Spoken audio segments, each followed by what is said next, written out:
A cana-de-açúcar, depois de cortada, é transportada até a usina por treminhões, que são compostos pela cabina, também chamada de cavalo, e mais dois reboques. Aqui, pessoal, ó, é um treminhão de duas partes. Você tem aqui cabina, reboque, reboque. Por lei, a carga máxima permitida que pode ser transportada por um trem-minhão é de 60 toneladas. Entretanto, cada reboque pode suportar uma carga máxima de até 45 toneladas. Ou seja, esse trem-minhão aqui, como tem dois reboques, ele é capaz de transportar 90 toneladas, porém, ele só pode carregar 60. Considere que os reboques estão acoplados por um cabo de massa desprezível, o que pode suportar uma tração de intensidade máxima de 35 mil newtons. Esse cabo aqui que conecta os dois reboques pode suportar no máximo uma força de 35 mil newtons. O papel do cavalo é aplicar uma força F nos dois reboques, conforme a ilustração abaixo. Aliás, esse cavalo, né, que quando ele é acionado, ele vai puxar os dois reboques para a direita, vamos dizer assim. Por favor, considerem o seguinte, inclusive, quando esse cavalo puxa os dois reboques para a direita, aparecerão, vamos dizer assim, duas forças de tração. Uma que o primeiro reboque aplica no segundo e outra que o segundo reboque aplica no primeiro por reação, né? A terceira lei de Newton. Essas duas forças, cada uma delas pode ter uma intensidade máxima de 35 mil newtons. Além disso, pessoal, considerando só os dois reboques, você tem um peso para baixo do primeiro e a normal para cima, o peso para baixo do segundo e a normal para cima. Peso e normal vão se anular nos dois, e aí a gente vai levar em consideração como força motriz do movimento essa força F e essas duas forças aqui de troca entre os reboques. Nesse contexto, o cavalo, em um trecho reto, consegue imprimir uma aceleração máxima de meio metro por segundo ao quadrado ao treminhão, transportando a carga máxima permitida. Transportando a carga máxima permitida de 60 toneladas, 60 mil quilos, e com aceleração de meio metro por segundo ao quadrado provocada por essa força nos dois reboques. A partir dessas informações, desprezando-se as massas dos reboques e da cabina, a intensidade da força de tração entre os reboques primeiro, pessoal, é o seguinte, ó. A força vai ser máxima quando a massa for máxima. E aí, no caso, a gente vai levar em consideração a força máxima com o máximo que cada reboque pode levar, que são 45 toneladas, 45 mil quilos. E aí, essa força resultante máxima, de acordo com a segunda lei de Newton, vai ser massa vezes aceleração. 45 mil quilos, aqui a gente considera 45 vezes 10 ao cubo, 45 toneladas, vezes meio da aceleração, 45 vezes meio dá 22,5. Aqui está quilonewtons, pessoal, porque esse 10 ao cubo aqui foi transformado em K de quilo, até porque as opções estão todas em quilonewtons, com exceção da letra A. Mas vamos lá. A força máxima que a gente vai conseguir, 22,5 quilonewtons.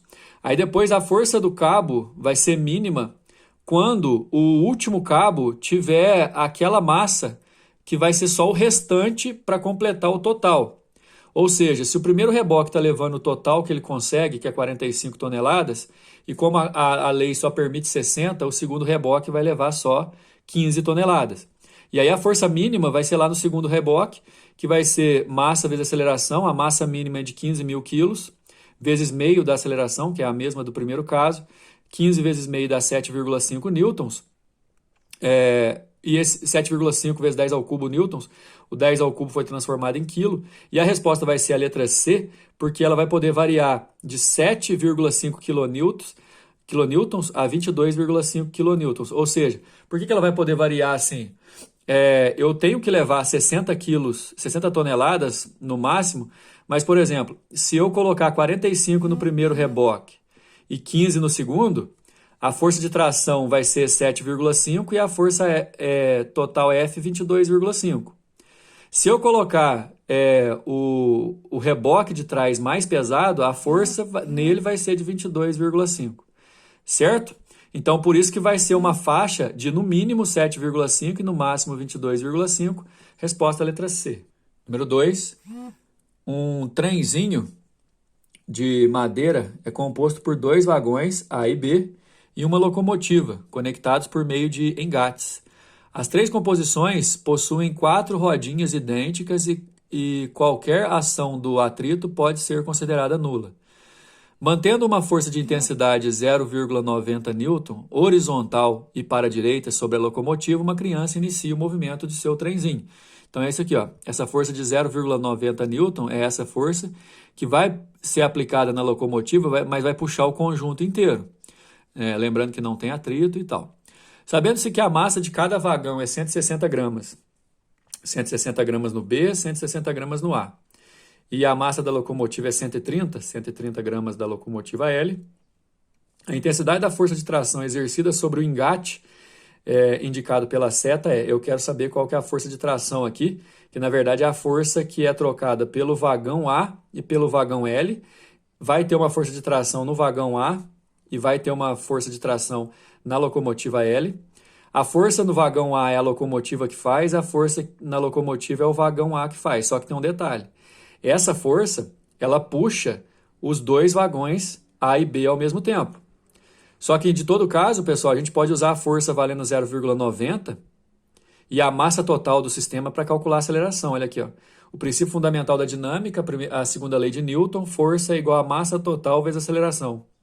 A força é de 0,90, a massa total é a soma de todas as massas e está desse jeito aqui, ó, porque a gente tem que passar todas para quilo. As massas do brinquedo da criança aí estão todas em gramas. Então, 160 gramas dá 0,16, são dois vagões de 160 gramas cada um, e a locomotiva de 0,13, porque são 130 gramas.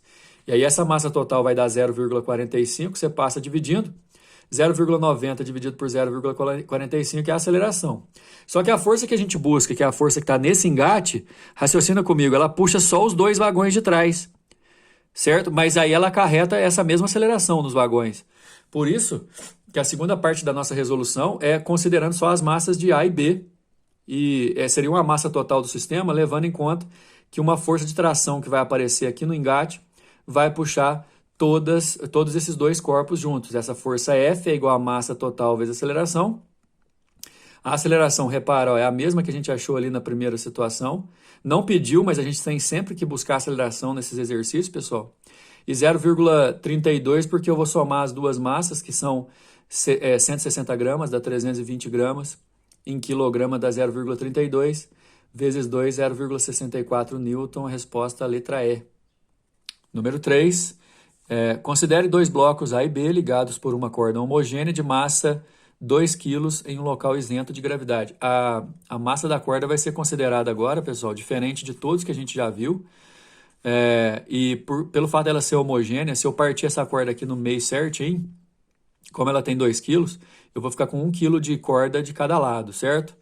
Essa força F vai puxar o bloco A, o bloco A puxa o bloco B e a corda com uma força de tração T, e o conjunto de trás vai puxar, vai devolver essa força no conjunto da frente com a mesma intensidade. Os blocos A e B têm massas respectivamente 3 e 1 kg. Aqui eu não vou falar nem do peso, nem nada, porque eu não sei se eles estão apoiados, enfim, são essas forças que estão no sistema. Uma força constante de intensidade 12 newtons é aplicada em A, conforme mostra o esquema, para a direita.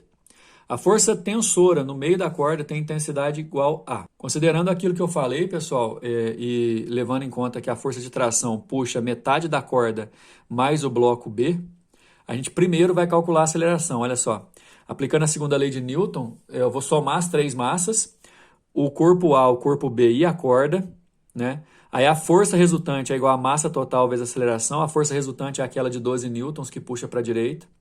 A massa total, considerando 3 do A, 1 kg do B e 1 kg da corda, 6 kg no total. Passa dividindo a aceleração igual a 2. Repetindo o que eu falei anteriormente, temos sempre que buscar calcular a aceleração mesmo que o exercício não peça.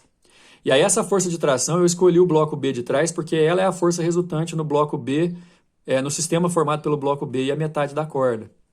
E aí é o seguinte, a corda inteira tem massa de 2 kg, essa metade aqui vai ter massa de 1 kg. Aplicando o princípio fundamental da dinâmica no corpo B mais metade da corda, a gente vai ter a força resultante, que é a tração, igual a massa total desse sistema formado pelo B e pela metade da corda, vezes a aceleração que a gente achou ali em cima. Então vamos lá, ó. A tração é o que a gente quer buscar. O corpo B tem 1 kg, metade da corda também tem 1 kg, vezes 2 da aceleração. Então, 1 mais 1 aqui dá 2, vezes 2, 4 newtons, resposta à letra C. Número 4, 2 blocos A e B estão conectados por um fio ideal e se movem verticalmente com a aceleração constante sob a ação de uma força F vertical constante de intensidade 120 newtons. Pessoal, 2 blocos, um pendurado no outro, imagina que tem uma força aqui puxando eles para cima, eles estão sendo erguidos por conta da ação dessa força. Só que, além disso, antes de eu continuar a leitura, eu gostaria que vocês fizessem isso também na própria resolução, na própria figura do exercício que vocês têm aí, porque a gente tem só representado aí a força F de 120 newtons e a gravidade para baixo. Por conta da ação da gravidade, aparecerão 2 forças, o peso do A e o peso do B, para baixo, peso de cada bloco. Além disso, como o sistema está sendo puxado, vai aparecer uma força de tração que o A aplica no B, essa daqui, onde está o meu lápis, e que o B devolve no A, essa outra aqui, ação e reação. Então o sistema fica internamente representado dessa forma. Os blocos A e B têm massas respectivamente 3 e 7 kg. Por isso que eu já coloquei aqui, ó, multiplicando pelo 10 da gravidade, a massa do A é 3 kg, então o peso dele é 30 newtons. Tem que multiplicar pela gravidade. A massa do B é 7 kg, então o peso dele é 70 newtons. Eu quero no exercício determinar a aceleração e a força de tração no fio. Basicamente, o que a gente tem que pensar? Aquela força de 120 newtons que está puxando para cima, ela está em favor do movimento, enquanto 2 forças específicas, os 2 pesos, o peso do A que é 30 e o peso do B que é 70, está puxando o sistema para baixo. Então a gente vai fazer o seguinte, aplicando o princípio fundamental da dinâmica, eu vou fazer força resultante é igual a massa total vezes aceleração. Só que a força resultante é a força que está erguendo os blocos menos a soma dos pesos, certo? Ele está colocando aqui que é 10 vezes 10, mas você já pode olhar aí onde a gente colocou no desenho da figura do exercício, o peso do A valendo 30 e o peso do B valendo 70, a soma dos pesos vai dar 100. Aí ficaria 120 menos 100 igual a massa total vezes aceleração. E a massa total somando os 2 blocos dá 10 kg. 120 menos 100 dá 20. É igual a 10A, passo 10 dividindo 2 metros por segundo ao quadrado, é a aceleração. Em posse dessa aceleração, você vai escolher qualquer um dos corpos. Aqui a resolução escolheu o corpo B, que está sujeito a 2 forças. A força de tração, que eu quero calcular, e o peso dele mesmo, puxando ele para baixo. Como a aceleração do sistema é para cima, a força resultante em B vai ser tração menos peso. Aqui, ó. Tração menos peso, como eu estou considerando só o B, agora é a massa só do B, vezes a aceleração. Tração eu não sei, o peso do B é 70, a massa dele é 7, a aceleração eu calculei na letra A. Repara que mesmo se não tivesse perguntado a aceleração da letra A, eu teria que calcular. 70 aqui, 14 aqui, se eu passar o 70 somando 84 newtons, é a resposta da letra B. Finalizando esse módulo. Até o próximo.